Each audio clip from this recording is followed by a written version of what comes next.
भगवान करे अच्छे हो सभी लोग।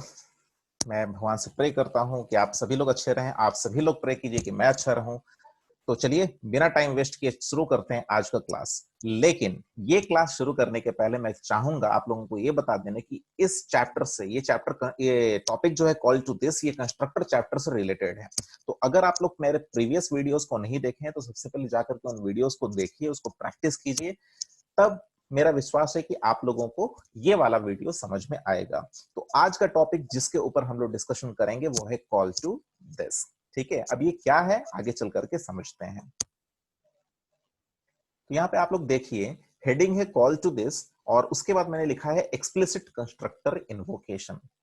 तो सबसे पहले आप लोग ये दो वर्ड्स के बारे में जान लीजिए। ये आमतौर पे जावा प्रोग्रामिंग को पढ़ाते समय या पढ़ते समय हम लोग यूज करते हैं, एक इम्प्लिसिट और एक एक्सप्लिसिट। इम्प्लिसिट का मतलब होता है कि कोई भी चीज ऑटोमेटिकली हो रही है। मान लीजिए कि हमने, जैसे कि आप लोग प्रीवियस वीडियो में देखे होंगे, हमारा मोटिव है ऑब्जेक्ट को क्रिएट करना। जैसे मान लीजिए क्लास का नाम डेमो है, तो ऑब्जेक्ट कैसे क्रिएट होगा? Demo OBJ is equal to new demo और पैरेंथेसिस स्टार्ट क्लोज करके सेमीकोलन। हमने उस लाइन में किया क्या? ऑब्जेक्ट क्रिएट किया। लेकिन ऑटोमेटिकली हो क्या रहा है? कंस्ट्रक्टर इन्वोक हो रहा है। हमारी ऐसे कोई मंशा नहीं है कि हम कंस्ट्रक्टर को इन्वोक करना चाह रहे हैं। वहां पे हमारी मंशा तो है कि हम ऑब्जेक्ट क्रिएट करना चाहते हैं ताकि हम नॉन स्टैटिक वेरिएबल्स को या नॉन स्टैटिक मेथड्स को एसेस कर सकें। हम लोगों का वहां पे मकसद वो था। लेकिन ऑब्जेक्ट क्रिएट हम लोग करने के समय कंस्ट्रक्टर जो ऑटोमेटिकली इन्वोक हो जा रहा था, उस चीज को इम्प्लिसिट कहा जाता है। Implicitly the task was happening implicitly. और एक्सप्लिसिट का मतलब क्या होता है कि हम लोग जानबूझ करके, हम लोग मतलब प्रोग्रामर, डेवलपर जानबूझ करके वो स्टेटमेंट लिखता है कि ताकि वो हो, तो उस चीज को कहा जाता है एक्सप्लिसिट। तो ये दो वर्ड के बीच में डिफरेंस आप लोगों को समझ में आ गया होगा।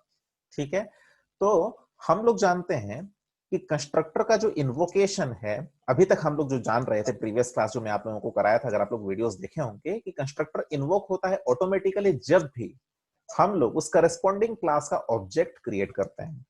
ठीक है, लेकिन आज हम लोग देखेंगे हम लोग एक्सप्लिसिटली भी कंस्ट्रक्टर को इन्वोक कर सकते हैं। इसलिए यहाँ पे आप लोग देख सकते हैं कि कंस्ट्रक्टर इन्वोकेशन दो प्रकार का है। एक है इम्प्लिसिट, या फिर जिसको आप लोग कह सकते हैं ऑटोमेटिक कंस्ट्रक्टर इन्वोकेशन, और दूसरा है एक्सप्लिसिट कंस्ट्रक्टर इन्वोकेशन। ठीक है, और यहाँ पे इम्प्लिसिट कंस्ट्रक्टर इन्वोकेशन यानी कि कंस्ट्रक्टर ऑटोमेटिकली इन्वोक कब होता है? जब भी एक नया object of the corresponding class is created. जब भी एक नया object of the corresponding class is created. आया समझ में? ठीक है, और एक्सप्लिसिट कंस्ट्रक्टर इन्वोकेशन कब हो रहा है? By using call to this.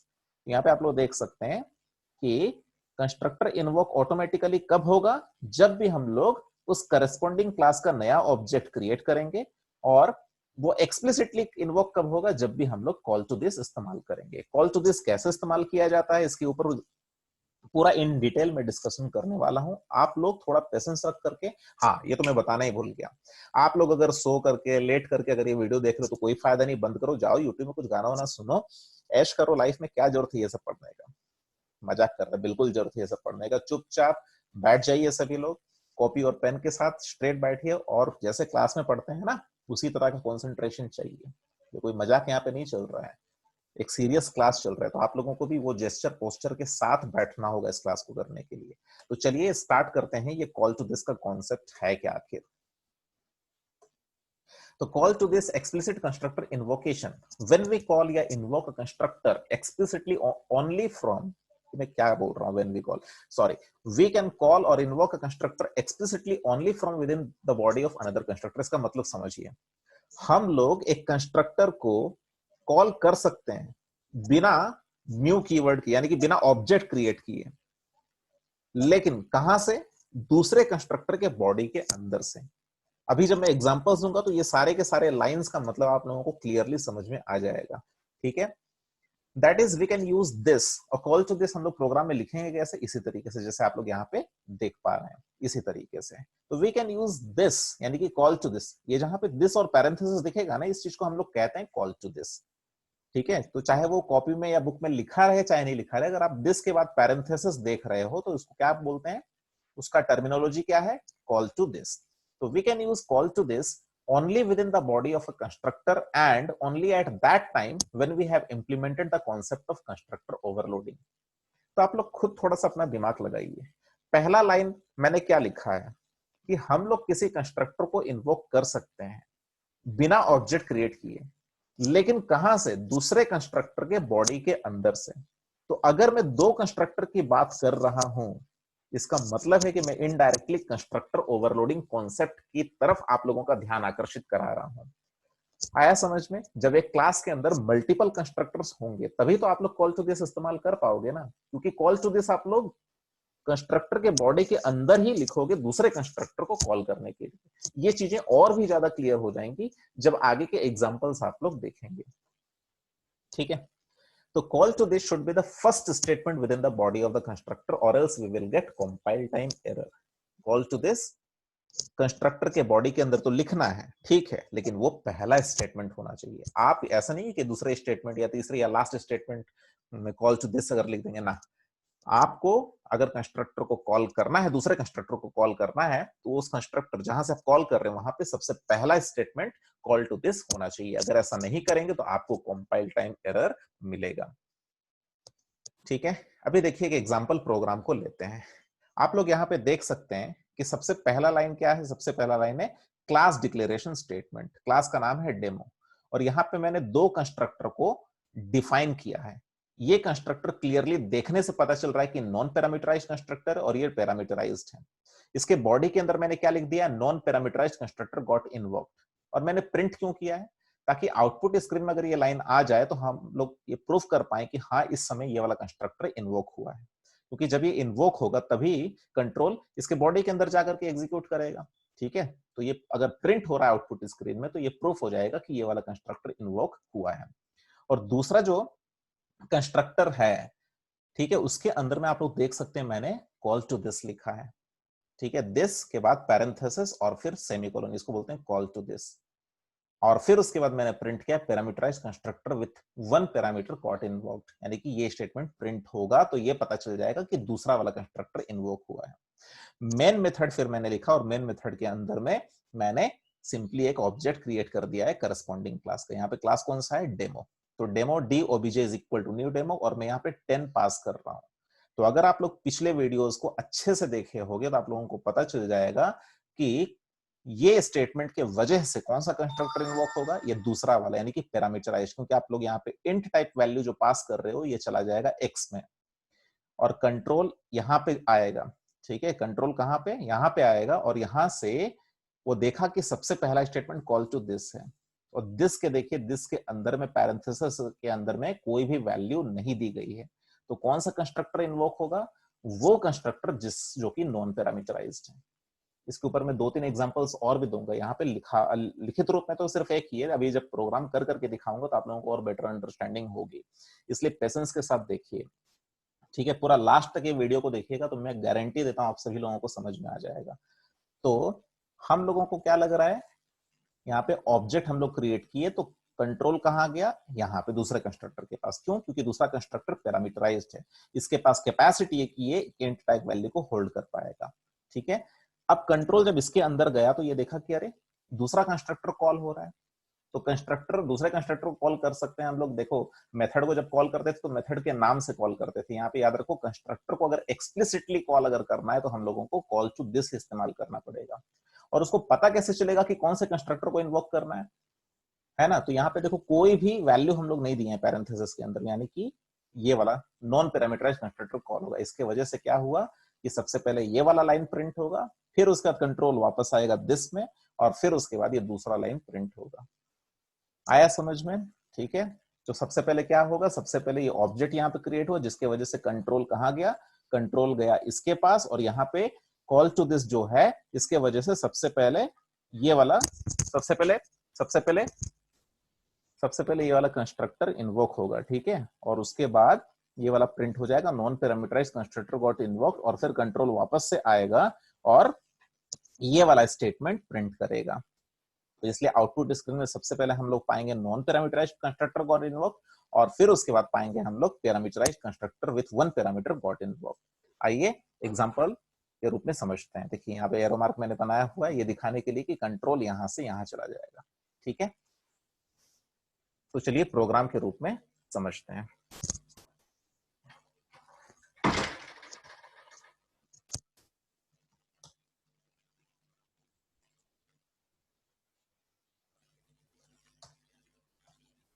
देखिए अभी PUBLIC पब्लिक क्लास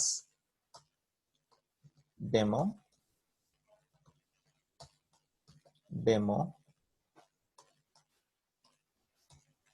और यहां पे मैं लिख देता हूं system dot out dot print Elon non PARAMETERIZED parameterized CONSTRUCTOR constructor got invoked. ठीक है, अगर आप लोगों को स्लो लग रहा है तो ये तो मैं कभी मतलब बोलूंगा नहीं ऐसा करना है, लेकिन फिर भी अगर बहुत ज्यादा वीडियो स्लो लग रहा है तो आप लोग थोड़ा सा उसको स्किप करके पार कर सकते हैं। ठीक है, अच्छा, लेकिन बहुत ज्यादा स्किप करने से क्या होगा कि फिर वो डिस्टर्ब हो जाएंगे, इसलिए मेरे फ्लो के साथ चलिए। ठीक है, तो डेमो जैसा आप लोगों को ठीक लगे वैसा कीजिए।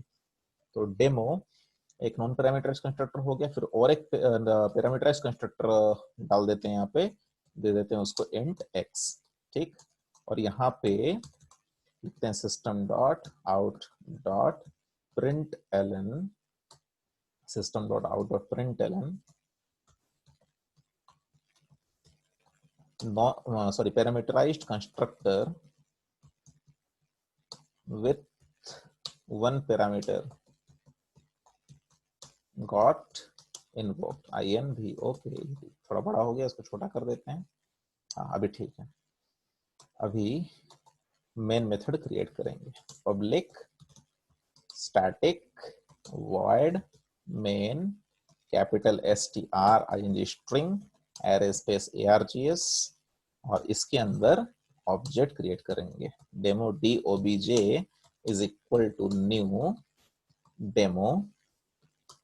बस इतना ही, बस ऑब्जेक्ट क्रिएट किया और कुछ भी प्रिंट नहीं किया। प्रिंट कहाँ पे कर रहे हैं? कंस्ट्रक्टर के बॉडी के अंदर। तो यहाँ पे देखिए आप लोग ध्यान से, ये हम लोग क्या किए, ये हम लोग ऑब्जेक्ट क्रिएट किए, इसके वजह से ऑटोमेटिकली क्या हुआ, कंस्ट्रक्टर इन्वोक हुआ। कौन सा कंस्ट्रक्टर? हाँ, ये काम करते हैं, यहाँ पे वैल्यू 10 दे देते हैं ताकि ये दूसरा वाला कंस्ट्रक्टर इन्वोक हो।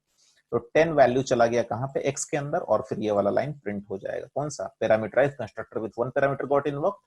ठीक है, तो ये प्रिंट होगा और कुछ भी प्रिंट नहीं होगा। ठीक है, ये प्रिंट होगा और कुछ भी प्रिंट नहीं होगा, क्योंकि हम लोग यहाँ पे कॉल टू दिस नहीं लिख रहे हैं। आप लोग देखो यहाँ पे दो प्रिंटलन स्टेटमेंट है, लेकिन कौन सा कंस्ट्रक्टर यहाँ पे कॉल हो रहा है? दूसरा वाला, पैरामीटराइज्ड वाला। तो कंपाइल करते हैं, नो सिंटैक्स एरर, और फिर मेन मेथड। ये आप लोग देख सकते हैं कि यहाँ पे सिर्फ, ठीक है, एक ही लाइन एग्जीक्यूट हुआ। अब मैं क्या करता हूं, इसके अंदर THIS this call to this. ठीक है, कंट्रोल के। अब आप लोग देखोगे सबसे पहले ये वाला लाइन प्रिंट होगा। क्यों? क्योंकि समझो ध्यान से, यहाँ पे ऑब्जेक्ट को हम लोगों ने क्रिएट किया, जिसके वजह से ये पैरामीटराइज्ड कंस्ट्रक्टर ये वाला कॉल हुआ। इसके अंदर में सबसे पहला लाइन क्या लिखा हुआ है? दिस। और दिस के अंदर हम लोग पैरेंथेसिस के अंदर में कोई भी वैल्यू दे रहे हैं क्या? कोई भी वैल्यू नहीं दे रहे हैं। मतलब कौन सा कंस्ट्रक्टर कॉल होगा? कौन सा कंस्ट्रक्टर कॉल होगा? ये वाला कंस्ट्रक्टर कॉल हो जाएगा। इसका मतलब ये वाला कंस्ट्रक्टर कॉल हो रहा है, क्यों? Because of the creation of object. और ये वाला कंस्ट्रक्टर कॉल हो रहा है, क्यों? Because we have used call to this. आया समझ में? तो ये कंस्ट्रक्टर इन्वोक हो रहा है इम्प्लिसिटली, ऑटोमेटिकली, लेकिन ये कंस्ट्रक्टर इन्वोक हो रहा है एक्सप्लिसिटली, यानी कि जानबूझ करके। आया समझ में?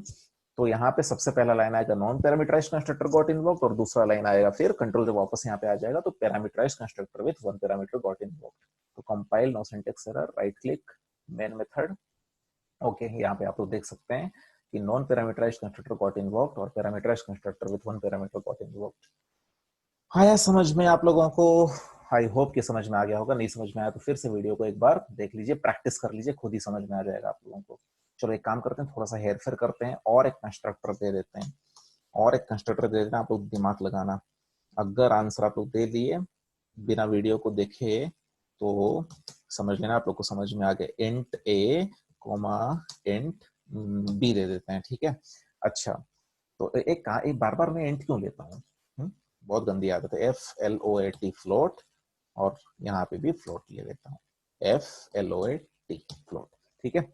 अभी क्या करते हैं, ये जो कंस्ट्रक्टर है इसके अंदर में मैं क्या करता हूँ, THIS दिस, और यहाँ पे मैं लिख देता हूँ 10, ठीक है। यहाँ पे मैं लिख देता हूँ 10, और ये वाला यहाँ से कॉपी करके यहाँ पे पेस्ट कर देता हूँ, ठीक है। यहाँ पे पेस्ट कर देता हूँ, और parameter with two parameters got invoked.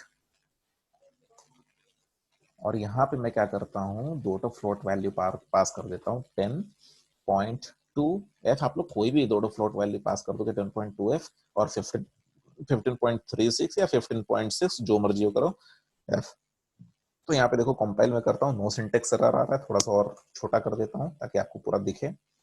यहाँ पे देखो ध्यान से, ये हुआ क्या है, देखो ध्यान से, यहाँ पे मेन मेथड ये वाला, इसके अंदर हम लोगों ने ऑब्जेक्ट क्रिएट किया, और ऑब्जेक्ट क्रिएट करते समय यहाँ पे देखो दो फ्लोट वैल्यू पास किया है। अगर f नहीं लिखता तो वो डबल वैल्यू हो जाता, एरर आ जाता, ठीक है। यहाँ पे दोनों पैरामीटर फ्लोट के टाइप के है ना, तो इसलिए हम लोगों को 10.2f लिखना होगा और 15.6f लिखना होगा। तो ये ऑटोमेटिकली कौन सा कंस्ट्रक्टर इन्वोक हो जाएगा, थर्ड वाला, क्योंकि 10.2f और 15.6f को रिसीव करने की कैपेसिटी ये तीनों कंस्ट्रक्टर में से थर्ड कंस्ट्रक्टर को है। अब लेकिन इसके अंदर आप लोगों ने क्या कर दिया, दिस, और ब्रैकेट में आप लोगों ने लिख दिया 10। तो अब इसका मतलब है कंपाइलर को पता चल गया यहाँ पे एक्सप्लिसिटली कंस्ट्रक्टर इन्वोक हो रहा है। क्या हो रहा है, एक्सप्लिसिटली कंस्ट्रक्टर इन्वोक हो रहा है, यानी कि प्रोग्रामर चाह रहा है कि कंस्ट्रक्टर इन्वोक हो बिना ऑब्जेक्ट क्रिएट किए। तो वो देखेगा कि कौन सा यहाँ पे कंस्ट्रक्टर है जो कि एक पैरामीटर इंट टाइप का रिसीव करने लायक है। तो यहाँ पे हम लोगों को दिख रहा है कि इंट x, तो यहाँ पे x रिसीव करेगा ये वैल्यू 10 को, और फिर यहाँ पे कंट्रोल जब चले जाएगा तो इसके ऊपर सबसे पहला लाइन हम लोग क्या लिखे हैं, दिस, यानी कि इसके राउंड ब्रैकेट में आप लोग अगर देख सकते हैं तो कोई भी वैल्यू पास नहीं हुआ है, कोई भी वैल्यू पास नहीं हुआ है। समझ में आ रहा है, इसका मतलब क्या हुआ, वो कौन सा कंस्ट्रक्टर इन्वोक होगा जो कि एक भी पैरामीटर रिसीव नहीं कर रहा होगा, यानी कि ये वाला। तो ध्यान से समझिए यहाँ पे मजेदार बात, कि ऑब्जेक्ट जब हम लोग यहाँ पे क्रिएट किए तो कौन सा कंस्ट्रक्टर इन्वोक हुआ, ये वाला। लेकिन इसके अंदर में पहला लाइन क्या लिखा हुआ, ये कंस्ट्रक्टर का इन्वोकेशन का, और ये कंस्ट्रक्टर के पहला लाइन में क्या लिखा हुआ, ये कंस्ट्रक्टर के इन्वोकेशन का। तो सबसे पहले हम लोग आउटपुट स्क्रिप्ट में ये वाला लाइन पाएंगे, फिर वो खत्म करके जब वापस यहाँ पे आएगा तो ये वाला लाइन प्रिंट करेगा, और फिर जब खत्म करके यहाँ पे आएगा तो ये वाला लाइन प्रिंट करेगा। ठीक है, चलिए देख लेते हैं। इसको थोड़ा सा बड़ा करके कंपाइल कर लेता हूं और आप लोगों को दिखा देता हूं कि ये देखिए, पहले नॉन पैरामीटराइज्ड कंस्ट्रक्टर जो सबसे ऊपर था, फिर सेकंड वाला, फिर थर्ड वाला। आई होप कि आप लोगों को समझ में आ रहा है। ठीक है, तो ये था कॉन्सेप्ट कॉल टू दिस का। ठीक है, थोड़ा प्रैक्टिस कीजिएगा तो आप लोगों को और अच्छे से समझ में आ जाएगा। अगर कोई भी डाउट्स है तो कमेंट सेक्शन में मुझे लिख करके दे सकते हैं। आप लोग नीचे में देख सकते हैं सारे के सारे स्लाइड्स में मैंने अपना फोन नंबर दिया है, व्हाट्सएप नंबर और कॉलिंग नंबर। आप लोग मुझे कॉल करके व्हाट्सएप करके पूछ सकते हैं, इसमें कोई भी हेजिटेट करने की बात नहीं है। ठीक है, कोई भी मुझसे पूछ सकता है। अभी लास्ट पार्ट इस वीडियो का है difference between this and this. ये बहुत इंपॉर्टेंट क्वेश्चन है जो कि एग्जामिनेशन में आता ही है। तो क्या है, समझिए। दिस कीवर्ड, अगर आप लोग ये वीडियो देख रहे हैं और बिना पिछले वीडियोस को देखे, तो मैं फिर से आप लोगों को रिकमेंड करूंगा, सजेस्ट करूंगा कि आप मेरे प्रीवियस कंस्ट्रक्टर के वीडियोस को पूरा अच्छे से देख करके नोट्स बना के प्रैक्टिस कर लीजिए, तो ये वीडियो बहुत ही आसान आप लोगों को लगेगा। तो देखिए, दिस कीवर्ड क्या है, ध्यान से समझिए। The this keyword refers to the reference of current object which is used to resolve the naming ambiguity between parameters, जिसको कि लोकल वेरिएबल भी कहा जाता है, एंड इंस्टेंस वेरिएबल, यानी कि ऑब्जेक्ट लेवल वेरिएबल और ऑब्जेक्ट लेवल वेरिएबल और लोकल वेरिएबल के बीच में डिफरेंस, जो कि मैंने समझाया था वो वीडियो में। अगर आप लोग किए होंगे तो समझ में आ जाएगा ये वाला पॉइंट। और कॉल टू दिस क्या है, this is an explicit call to a constructor from within another constructor of the same class. तो बहुत सारे बच्चे लोग ये दिस, ठीक है, दिस और कॉल टू दिस में कंफ्यूज होते हैं।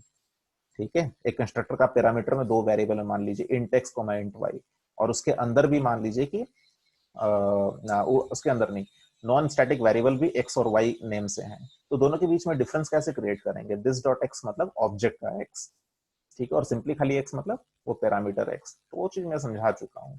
तो ये दोनों डिफरेंस आप लोग याद कर लीजिएगा, समझ लीजिएगा। ठीक है, तो आज इतना ही, आप लोग इसको प्रैक्टिस कीजिए।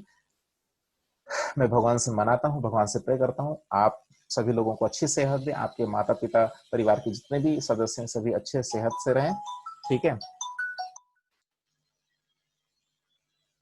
Thank you so much for being with me.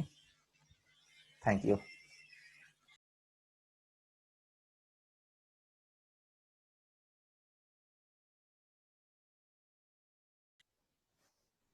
हाँ बच्चों, मैं एक चीज आप लोगों को बताना भूल गया था। वो चीज है, ये देखिए, मैंने क्या कहा था कि कॉल टू दिस, इसको क्या कहा जाता है, कॉल टू दिस। ये भी क्या है, ये भी कॉल टू दिस है। ठीक है, तो कॉल टू दिस जो है, अगर उसके अंदर वैल्यू है तो फिर पैरामीटराइज्ड कंस्ट्रक्टर इन्वोक होगा, अगर उसके अंदर वैल्यू नहीं है पैरेंथेसिस के अंदर तो नॉन पैरामीटराइज्ड कंस्ट्रक्टर इन्वोक होगा। ठीक है, तो मैं यहाँ पे कह रहा था कि कॉल टू दिस को हमेशा पहला स्टेटमेंट ही होना चाहिए। यहाँ पे भी आप देख सकते हैं कि यहाँ पे भी इस कंस्ट्रक्टर के बॉडी के अंदर कॉल टू दिस पहला स्टेटमेंट है, इस कंस्ट्रक्टर के बॉडी के अंदर भी कॉल टू दिस पहला स्टेटमेंट है। मान लीजिए मैं इसको अगर हटा करके यहाँ से अगर सेकंड लाइन में लिख देता हूं या लास्ट लाइन में लिख देता हूं, तो यहाँ पे आप देख सकते हैं कि एरर आ रहा है। नीचे देखिए, call to this must be first statement in constructor. तो इससे दो बातें प्रूफ हो रही हैं, एक तो इस लाइन को कॉल टू दिस कहा जाता है, जो मैं कह रहा था वो सच है। दूसरा चीज ये प्रूफ होता है कि कॉल टू दिस जो है वो हमेशा पहला लाइन में ही लिखा हुआ होना चाहिए। तो thank you so much, bye bye.